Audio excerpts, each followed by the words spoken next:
The incline press series is a really innovative and a really effective way of using the band and the bandit to get into that incline press. So to begin with, we're going to have to wrap a single foot, just like so, as you know we do.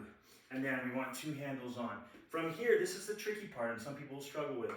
We want to separate those handles, bring them up, and make sure they stay separate. So we can't let them creep all the way in, so we end up doing this. As soon as our hands get together, the band starts to rub against our arms, becomes unpleasant. So coach your folks to separate as much as you can, lift it and keep it separate aggressively.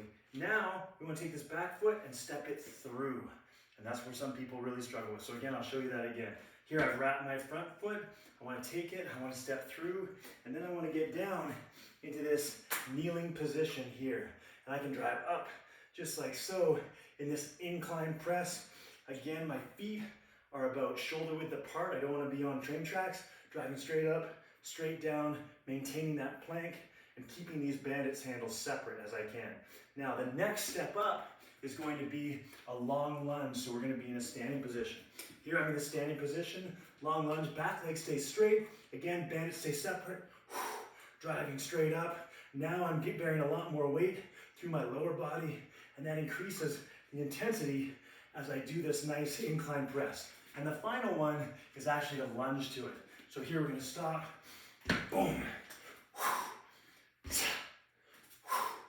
long lunge, driving up high, so it becomes a little bit more dynamic, a little bit more ballistic. It requires a little bit more coordination. Again, you got to earn the right to progress. Start in that half kneeling position, nice and stable, no weight in your lower body. Stand up, long lunge, maintain that posture, really strong plank from hip to shoulders, keeping that core engaged, and driving up. It's not overhead, it's not straight out, it's right there on that incline press. So if you want to give people a target, is shoot for just above your eyebrow line. If you're shooting right above your eyebrow line, you're going to be in that nice incline position, working that upper chest, anterior delts, and then maintaining, of course, all the stability that supports that because we're in a freestanding position. So what's going to go wrong? Maybe loss of neck space, an inability to keep the bandit handles apart.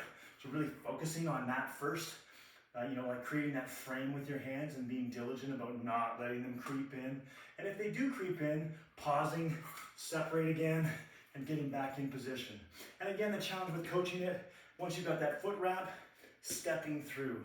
You may find in some cases, if people have smaller shoes or maybe smaller feet, that the wrap, when we step through, might clip off their heel. If they feel like it's riding up, just do a second wrap. So now we've double wrapped that front foot, and then when we step through, there's no way it's going anywhere. And we can move with a lot of confidence without that, without any kind of fear that the wrap may come undone in some way. Even if it does, it's not going to come all the way undone where it'll come up and hit you, but sometimes you feel it creeping up the back of your foot, and an extra wrap is going to help you feel more secure.